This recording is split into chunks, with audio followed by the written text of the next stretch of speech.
نماز فجر کی جماعت کے بعد جب آپ صلی اللہ علیہ وسلم سلام پھیرتے تو آپ کے ایک صحابی ابو دجانہ فوراً اٹھ کر چلے جاتے۔ جب مسلسل ایسا ہوا تو کچھ صحابہ نے آپ صلی اللہ علیہ وسلم کی توجہ اس طرف دلوائی۔ اگلے دن صبح فجر کی نماز کے بعد حضرت ابو دجانہ رضی اللہ تعالی عنہ جانے لگے تو آپ نے آواز دی تو آواز آئی لبیک یا رسول اللہ صلی اللہ علیہ وسلم۔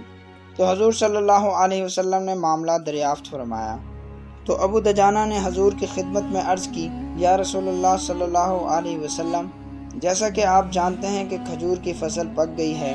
میرے ہمسایوں کے گھر ایک کھجور کا درخت ہے جس کی کچھ شاخیں میرے صحن میں آتی ہیں اور رات میں کچھ پکی ہوئی کھجوریں میرے صحن میں گر جاتی ہیں۔ میں اس لیے صبح جلدی اٹھ کر چلا جاتا ہوں۔ جو کھجوریں میرے صحن میں گر جاتی ہیں میں انہیں اٹھا کر بچوں کے اٹھنے سے پہلے ان کے صحن میں رکھ دوں تاکہ لا علمی کی وجہ سے میرے بچے وہ مال نہ کھا لیں جس پر ان کا حق نہیں۔ حضور اکرم صلی اللہ علیہ وسلم نے فرمایا ابو دجانہ تمہیں مبارک ہو، اللہ نے تمہارے لیے جنت کی بشارت دی ہے۔